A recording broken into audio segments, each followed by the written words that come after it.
గం గణపతయే నమః. శ్రీరామ రామ రామేతి రమే రామే మనోరమే సహస్రనామ తత్తుల్యం రామనామ వరాననే. జై శ్రీరామ్, జై హనుమాన్. జ్ఞానసిద్ధిని వీక్షిస్తున్నటువంటి ప్రేక్షకులందరికీ కూడా మరి హనుమంతుల వారి యొక్క అనుగ్రహము కలుగ్గాక.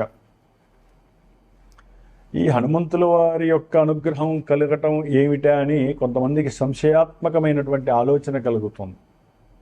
దానికి కారణం కుంభరాశి వారికి మే 10వ తేదీ వరకు పాపగ్రహాలైనటువంటి మరియు కుంభరాశికి అధిపతి మకర రాశికి అంటే 12వ స్థానాధిపతి అయినటువంటి శని కుజుడితో కలిసి 2వ స్థానములో ఉండటమే దీనికి ప్రధానమైన కారణం. హనుమంతుల వారే ఈ కుంభరాశి వారిని రక్షించాలి మే 10 వరకు. అది ఏ విధంగా? అసలు కుంభరాశిలో మనకి లెక్క ప్రకారము ధనిష్ట, శతవిష, పూర్వభద్ర నక్షత్ర జాతకులు, అట్లాగే కుంభరాశి వారికి ఈ మే 10 వరకు కూడా కుటుంబపరమైనటువంటి ఎన్నో విఘాతాలు, ఇబ్బందులు, చర్చలు ఫెయిల్ అవ్వటము, ఆర్థికంగా ధన నష్టము, చేయనటువంటి తప్పులకి కూడా కొంతమంది పోలీస్ స్టేషన్లకు వెళ్ళటం, చెరసాలలకు వెళ్ళటం, జైళ్ళకి వెళ్ళటం, లేకపోతే జైళ్ళ అధికారులతో మాట్లాడటము, దానికోసం అనవసరమైనటువంటి రేపు ఏప్రిల్ 24 తర్వాత కుజుడు బుధ నక్షత్రంలోకి మారినప్పుడు భూ సంబంధిత, గృహ సంబంధిత, వ్యాపార సంబంధిత విషయాలు కానీ, లేకపోతే తల్లి యొక్క ఆస్తి యొక్క మార్పుల విషయాలలో, అంటే కొనుగోళ్ళు అమ్మకాల విషయాలలో, పూర్వార్జిత ఆస్తులు నమ్మేటటువంటి విషయాలలో ఎక్కడో అక్కడ కోర్టు కేసుల్లో ఇరక్కపోవడం, దానికి సంబంధించి బయటికి రావటం కోసం విశేషముగా ధనాన్ని వృధాగా ఖర్చు పెట్టేటటువంటి ప్రయత్నము జరగటం ఈ యొక్క కుంభరాశి వారికి జరిగేటటువంటి అతి బాధాకరమైనటువంటి విషయాలు. ఎందుకంటే భూములు, గృహాలు, వ్యవసాయపు భూములు, వీటన్నిటికీ కారకత్వం చేసేటటువంటి వాడు కుజుడు. ఈయన శనితో కలిసి పూర్తిగా ధన నష్టాన్ని కలుగజేసేటటువంటి స్థితిలో వీరిద్దరూ కలిసి ఉన్నారు. కుటుంబంలో ముఖ్యంగా అన్నదమ్ముల మధ్య కావచ్చు, మీ పెద్దవాళ్లతో కావచ్చు, లేకపోతే మీ కింద ఉద్యోగంలో పనిచేసేటటువంటి వాళ్ళు కావచ్చు, తల్లిగారితో కావచ్చు, ముఖ్యంగా భార్యాభర్తల మధ్య కావచ్చు, అవసరం లేని సమయంలో అకస్మాత్తుగా కలిగేటటువంటి పెడ అర్థాలు, మాట్లాడే భాష చాతుర్యం సరిగ్గా లేక ఏ సమయంలో ఎలా మాట్లాడాలో తెలియక కుంభరాశి వారు మాట జారిపోవటం, అవసరం లేనటువంటి పరుషపు పదాలు మాట్లాడటం, దాని ద్వారా ఎన్నో రకాలైనటువంటి విపరీతమైనటువంటి చర్యలు మీ ముందు కనిపిస్తున్నాయి మే 10 వరకు. కొంతమంది విద్యార్థులకి విద్య యందు ధ్యాస తగ్గిపోవటం, బద్ధకం ఎక్కువ అవటం, అసలు చదవాలి అనిపించకపోవటం, ఆ చదువులో తక్కువ మార్కులు రావటం, దాని ద్వారా కుటుంబంలో అన్నదమ్ములు, అక్క చెల్లెళ్ళు మిమ్మల్ని అరవటం, దాని ద్వారా లేనిపోని అవమానాలు ఎదుర్కొని తట్టుకోలేనటువంటి మానసికమైనటువంటి స్థితికి మీరు వెళ్ళేటటువంటి పరిస్థితి, కోరికలు చచ్చిపోవటం, ధనము లేదని బాధపడటం ఒకటి కాదండి. కుజశనులు 2వ స్థానంలో ఉండి మీ యొక్క జీవితంలో ఎదుగుదలని పూర్తిగా కప్పబెట్టే ప్రయత్నం చేస్తూ ఉంటారు. ఎవరైతే భూ వ్యవస్థలోనో, భూముల పరంగానో, వ్యవసాయం ద్వారా ఏదో రకంగా కౌలుకిచ్చో, లేకపోతే భూములు కొనో, లేకపోతే రియల్ ఎస్టేట్కి సంబంధించిన వాళ్ళు, వ్యాపారస్తులో ఎవరైనా సరే, లేకపోతే ముఖ్యంగా వైద్యానికి సంబంధించినటువంటి రంగంలో ఉన్నటువంటి సర్జన్స్ ఎవరైతే ఉన్నారో వారికి కూడా ఎన్నో రకాలైనటువంటి సమస్యలు వృత్తిలో ఎదుర్కొనే పరిస్థితులు కనిపిస్తున్నాయి. అట్లాగే సంతానపరమైనటువంటి ధన నష్టము కూడా కలిగే అవకాశం ఉంటుంది. మీరు అనుకున్నటువంటి మాట, మీరు అనుకున్నటువంటి సంకల్పము, మీరు చెప్పే సంభాషణ వారికి అర్థమవుతుందో అర్థం కాదో తెలియదు. ఎందుకంటే వారు చేసేటటువంటి కొన్ని విలక్షణమైనటువంటి చర్యలు, సంతానము చేసేటటువంటి కొన్ని అనాగరికమైనటువంటి పనుల యందు, డబ్బుని వృధా చేస్తున్నందుకు మీరు ఏదైనా వారితో సంభాషించినా మాట్లాడినా వాళ్ళకి పోట్లాడినట్టుండి మీతో కుటుంబం నుంచి దూరంగా వెళ్ళిపోయే పరిస్థితులు కూడా కుంభరాశి వారికి కొంతమందికి కనిపిస్తున్నాయి. కాబట్టి కొంచెం ఓపికగా మాట్లాడండి సంతానంతో. కోపావేశాలు అసలు వద్దు.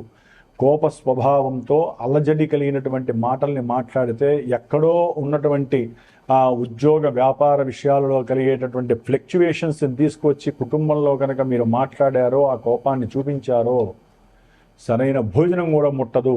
భార్య కూడా ఇంట్లో శత్రువు అవుతుంది. ఒకవేళ భార్య కోపంగా మాట్లాడినా భర్త మీకు శత్రువు అవుతాడు. భార్యాభర్తల మధ్య ఉండాల్సింది ఒకటే వాక్ సంబంధము.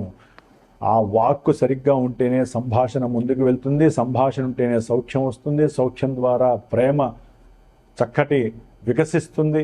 దాని ద్వారా మీ మధ్య ఉన్న గొడవలు సద్దుమణుగుతాయి. దాని ద్వారా అన్యోన్య దాంపత్యం అనేది సిద్ధిస్తుంది. చక్కటి సత్సంతాన వృద్ధి కలుగుతుందని మాత్రం మర్చిపోకండి. ప్రతి భావానికి ఇంటర్లింక్ థియరీ ఉంటుంది. అది ఒక్క వాక్కుతోనే వస్తుంది. మనం మాట్లాడే మాట, మనం చూసే దృష్టి, ముఖ్యంగా 2వ స్థానంలో ఉన్నటువంటి కుజశనుల యొక్క ప్రభావము కొంతమంది కుంభరాశి వారికి దృష్టి లోపము, ఆల్రెడీ దృష్టి లోపం ఉన్నటువంటి వారికి సర్జరీ జరిగేటటువంటి అవకాశము, హాస్పిటల్స్ దర్శనము, దాని ద్వారా ధనము లోన్ తీసుకోనో లేకపోతే గృహం తాకట్టు పెట్టో మీరు ధనాన్ని ఖర్చు పెట్టే పరిస్థితి కలుగుతోంది. కాబట్టి కొంచెం కేర్ తీసుకోండి దృష్టి విషయంలో. అనుకున్న ప్రతి విషయంలో డబ్బు వస్తుంది అనుకుంటే తిరిగి రాకపోవటం, చేసిన సహాయం ఎవరికైనా చేస్తే బంధువుల్లో లేకపోతే అన్నదమ్ముల్లో వాళ్ళు ఇస్తామని చెప్పి ఆలస్యం చేయడం, దాని ద్వారా మీకు మళ్ళీ కోపం మరగటం, దాని ద్వారా రక్త సంబంధ దోషాలు మిమ్మల్ని లేనిపోని సమస్యలకి తీసుకువెళతాయి. అనారోగ్య సమస్యలకి జాగ్రత్త. ఈ కుజశనులు అంటేనే శత్రువుల్ని వృద్ధి చేస్తారు, రోగాల్ని వృద్ధి చేస్తారు, రుణాలను వృద్ధి చేస్తారు, ఉన్న డబ్బుని కడగేస్తారు. వాటి తీసుకునే నిర్ణయాలు జాగ్రత్తగా ఉండాలి. వృత్తి విషయాలలో మార్పులు, దాని వలన కూడా ఆర్థికంగా సన్నగిల్లటం, మీకు ఆర్థికంగా నష్టపోవటం. కాబట్టి చాలా జాగ్రత్తగా ఉండాలి. ప్రయాణాల పరంగా కూడా ఆకస్మికంగా కలిగేటటువంటి ఉద్యోగరీత్యా కావచ్చు, లేకపోతే మీరు చేసేటటువంటి వ్యాపార క్రయ విక్రయాల వల్ల కావచ్చు, ఉద్యోగరీత్యా కూడా మీకు ధన నష్టము కలగటానికి అవకాశం ఎక్కువ ఉంది. వెళ్ళిన పని కాదు, ధనం నష్టపోవటం. అట్లాగే ప్రయాణాల యందు కూడా ప్రత్యేకించి మీరు అనుకున్నటువంటి సముపార్జన అంటే సరైనటువంటి ఆనందము, ఆహ్లాదము కలక్కపోయేటటువంటి పరిస్థితి. ప్రేమికులకి ఇది ఒక రకమైనటువంటి గండ సమస్యగా భావించండి. కాబట్టి కొంతమంది అనుకుంటారు, గురువుగారు కుంభరాశి మాది, మరి కుంభరాశి అయినా కూడా మా నక్షత్రం వాళ్ళకి మాకు చాలా బాగుందండి, మేము విపరీతమైనటువంటి మేము పెట్టిన పెట్టుబడులకి చక్కగా లాభాలు వచ్చేస్తున్నాయి, అట్లాగే మా బంధువులతో మేము చాలా ఆనందంగా ఉంటాము, మాకు ఆకస్మికంగా మంచి ఉద్యోగం వచ్చేసి డబ్బులు కూడా బ్యాంకులో మస్తు కుండలు ఉన్నాయండి, మరి మీరేమో ఇట్లా చదువుతున్నారు, మా అబ్బాయి చదివితే అసలు టాప్ ర్యాంకర్ అండి, అట్లాగే మేము చేసిన సహాయకులు వాళ్ళే తెచ్చి డబ్బులు ఇచ్చారండి, ఇట్లా మా కోర్టు సమస్యలు ఏవైతే ఉన్నాయో అన్నీ తీరిపోయినాయి, మరి మీరేమో కోర్టు సమస్యలు అంటారు, వాక్ సమస్య అంటారు, మా భార్యాభర్తలో అన్యోన్యంగా ఉన్నామండి, సత్సంతానం కూడా మొన్నే కలిగింది, ఇట్లా ఫోన్ చేసి చెప్పేవాళ్ళు చాలామంది ఉంటారు నాకు. ఏమండి, ఒక విషయం గుర్తుంచుకోవాలి, తల్లి యొక్క గర్భంలోంచి ఎప్పుడైతే ఒక మానవుడు, స్త్రీ కావచ్చు పురుషుడు కావచ్చు జన్మిస్తారో ఆ సమయంలో గ్రహాలు ఆ ఇళ్లలో కూర్చుంటాయి. అది ఈశ్వరుడిచ్చిన వరం గ్రహాలకి, మనకిచ్చిన శాపం గ్రహాలు. అవి గనక శుభస్థానాల్లో కూర్చొని చంద్రుడి యొక్క మానసిక స్థితి ద్వారా గనక దశలు అంతర్దశలు ఇప్పుడు సరైనటువంటివి గనక ఆపరేట్ అయితే, ఇప్పుడు నేను గోచారం మరి గోచారం కుంభరాశి వారు కొన్ని లక్షల మంది ఉంటారు, కోట్ల మంది ఉంటారు, అందరికీ నేను చెప్పినవన్నీ జరగాలంటే ఎందుకు జరగవు? మీ ఇంట్లో 4 సభ్యులు ఉంటారండి, భార్య భర్త పిల్లలు, మీ నలుగురికే నక్షత్రాలు వేరు రాశులు వేరుంటాయి. సరే, 2 నక్షత్రాలు సేమ్ ఉన్నాయి, 2 నక్షత్ర పాదాలు సేమ్ ఉన్నాయి, 2 రాశులు కూడా సేమ్ ఉన్నాయి మీ ఇంట్లో. మీ ఆలోచనలు వేరుంటాయి, మీరు చేసే పనులు వేరుంటాయి, మీకు ఉన్నటువంటి భావాలు వేరుంటాయి, మీకు జరిగేటటువంటి క్రియాత్మక పనులు వేరుంటాయి, మరి మానసిక ఆలోచనలు వేరుంటాయి, ఉండేది ఒకే చోట, ఉండేది ఒకే రాశి. కాబట్టి జన్మలగ్నము, లగ్నాన్ని బట్టి దశలు అంతర్దశలు అవి ఏ భావాలకి ఆధిపత్యం వహిస్తున్నాయి, వాళ్ళు గోచారంలో ఏ విధంగా మనల్ని చూస్తున్నారు, ఏ విధంగా ఏ ఇంట్లో కూర్చున్నారు, మనకి కావాల్సిన పనులు అవుతున్నాయా, విఘాతంగా అవుతున్నాయా. కాబట్టి కొంతమందికి శుభాలు జరగచ్చు, కొంతమందికి ఎక్కువ మందికి అశుభాలు జరగచ్చు. ఇవన్నీ మనసు మీద ప్రభావితం చూపిస్తాయండి. గోచార చక్రము అనేటటువంటిది నెలలో మారుతూనే ఉంటాయి గ్రహాలు. మనసు మీద మాత్రమే ప్రభావితం. అనుకున్న పనులు జరగకపోవడం మనసుకి సంబంధించింది. అనుకున్న పని జరగాలి, వివాహం ఎప్పుడు జరగాలి, సంతానం ఎప్పుడు కలగాలి, ఉద్యోగం ఎప్పుడు వస్తుంది, అసలు విద్యలో ఎందుకు ఆటంకం కలిగింది, మళ్ళీ విద్యలో ఎందుకు ముందుకు వెళ్తున్నారు, ఇవన్నీ గ్రహాలు సూచిస్తాయి జన్మజాతకంలో. కాబట్టి 20 ఏళ్ళకి చదువు ఆగిపోయిన వ్యక్తి 45 ఏళ్ళకి కూడా చదువుని పూర్తి చేసి ఆ సమయంలో పూర్తి చేసే యోగం గ్రహాల వల్లనే వస్తుంది, గోచారం వల్ల రాదు. కాబట్టి గ్రహస్థితి గ్రహస్థితి చాలా గొప్పది. కాబట్టి చక్కగా సరైన గురువుల్ని ఆశ్రయించండి. ఒక పెళ్లి చేసేటప్పుడు, పెళ్లి చేసిన తర్వాత సంతానపరమైనటువంటి అనుకూలమైనటువంటి పరిస్థితులు జరిగేటప్పుడు జాగ్రత్తలు ఎలా తీసుకోవాలి, ఏ దైవతారాధన చేయాలి, ఏ దేవుణ్ణి ఎక్కువ మనసులో ఆరాధించాలి.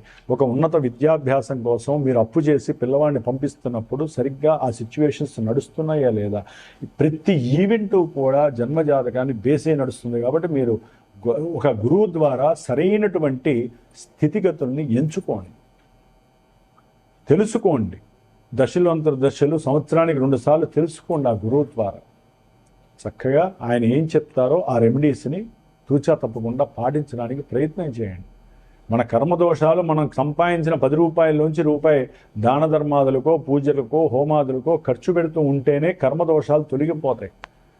అన్నీ దాచుకోవటమో, బంగారం చేయించుకోవటమో, బండ్లు కొనటమో, అప్పులు చేసి ఇల్లులు కొనటమో, ఇవన్నీ ఇంకా కర్మదోషాలని పెంచుతూ ఉంటాయి అప్పులు. అందుకనే మన ఋషులు ఊరికనే చెప్పలా, పెద్దవాళ్ళు దాన ధర్మాదులు చెయ్యాలి అనేది ఊరికనే చెప్పలా. కాబట్టి అవి ఏ రకమైన దానాలు చేయాలి ఇవన్నీ కూడా జన్మజాతక రీత్యా మాత్రమే చేసుకోండి. ముఖ్యంగా ఈ యొక్క కుంభరాశి వారు ఏలినాటి శని ప్రభావము, 2వ ఇంట్లో ఉన్న కుజ శనుల యొక్క దుష్టగతి ప్రభావాలని కనుక కంట్రోల్ చేయాలంటే వీరిద్దరి యొక్క అధిష్టాన దేవత అయినటువంటి హనుమంతుల వారు మాత్రమే చేయగలడు. కాబట్టి ఆయనని ఆరాధించండి. హనుమాన్ చాలీసా మే 10 వరకు చదవండి. అట్లాగే కొంతమంది చదివేలేని వాళ్ళు ఉంటారు, కొంతమంది ఇబ్బందులు పడే వాళ్ళు ఉంటారు, కొంతమందికి సమయం సరిపోదు.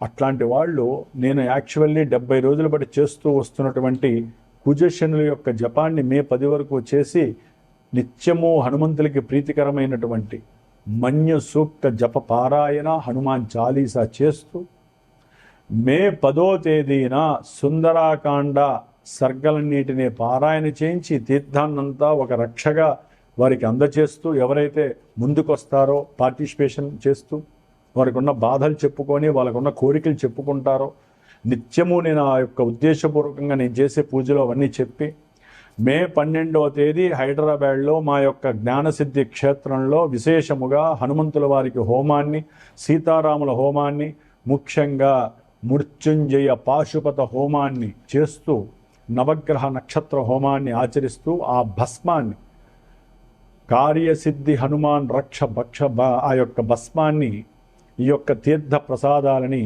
ఒక కంకణ రూపకంగా అట్లాగే భస్మ రూపకంగా మీ ఇంటికి చేరవేసే బాధ్యత నాది. దానికి తగ్గట్టుగా ప్రయత్నం మీరు కూడా చేయండి. ఎందుకంటే నిత్యము హనుమంతుల్ని ప్రదక్షిణాలు చేయండి, హనుమంతుడికి ఆకుపూజ చేయించండి, దాన ధర్మాదులు చేయండి, అన్నీ చేసుకోండి. కానీ మంత్రపూర్వకంగా దైవాన్ని ఆరాధించి సంతోషపెట్టాలి. గ్రహాలని శాంతింపజేయాలంటే ఒక బ్రాహ్మడి వల్లనే అవుతుంది. స్తోత్రాలు శ్లోకాలు ఎన్ని చదివినా మంత్రప్రయోగం గొప్పది. కాబట్టి మీరు గనక చక్కగా పార్టిసిపేట్ చేయాలి అనుకుంటే మా యొక్క శ్రీమాత జ్యోతిషాలయ పీఠానికి ఫోన్ చేసి మీకున్న బాధలు లేకపోతే కోరికల్ని తెలియజేసి మీ జన్మ నక్షత్రము రాశుల్ని తెలియజేస్తే ఈ మే 12 వరకు జరిగే ఈ కార్యక్రమాలన్నిటిలో హనుమంతుడి యొక్క రక్ష మీ వెంట ఉండే విధంగా చేయగలిగే బాధ్యత నాది. జై శ్రీరామ్, జై హనుమాన్.